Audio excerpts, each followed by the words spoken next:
How's it going, Gil? So Good time? It was a good time out there? Yeah, great time. What are some of your key takeaways from today? Some of my key takeaways is that there's times that I do find myself offline, off the tee, in the trees, and I kind of am just playing to get back in play. Really picturing the shot that I'm trying to hit, as well as picturing the window I want to see it go through. Help me be a little more active coming out of the trees.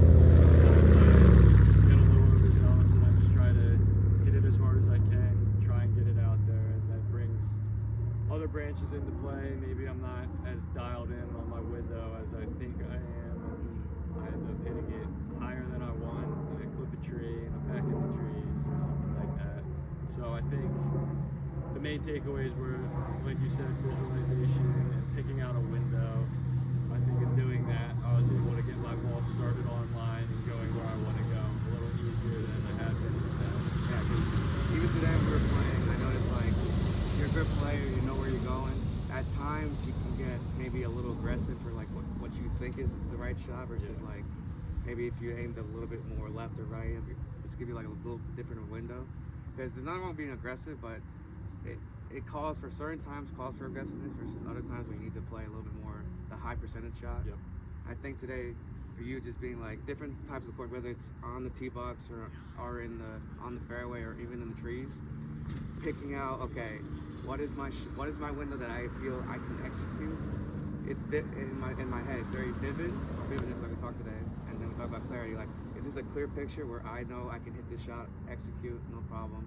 I noticed that today as we kept playing, you kind of bought into that a little bit more. Like the first couple holes, it took you a little bit, but once we started going through the process and then talking about vividness and clarity, for you it became a little bit more easy for you to like trust it and then picture it for yourself. And I noticed it when you started hitting more shots. Like I started noticing like your spots are a little bit tighter, your dispersion a little tighter, and I think you got more confidence around that. Oh yeah. So. Yeah.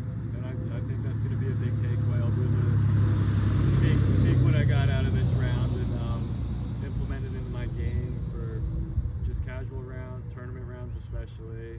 And overall, I think I can feel a lot more confident when I am offline in the trees. I can just be like, all right, well, no need to get worried. I can just get it back out and play. Yeah, and you can incorporate this from tee to green, whether it's you talk on the like on your tee shots or in the fairway, your second shots, or if you're in trouble, even near the green, like just going like picking up like vividness, a chip shot, visualizing like how you want the ball to land, stuff like that. I think in every aspect of the game, you can use the vividness and clarity, like mind aspect, and that's what the tour, like the best players in the world, they do. They all know how to hit golf shots, but it's just for them, it's just picturing their route of like how to get to the destination. Everyone's different, but I think you'll find yours and it'll work out for you the best. Sure. Yeah, great. Yeah, Thank you very much. You're welcome. That better be fucking 4 minutes. That's the one, baby.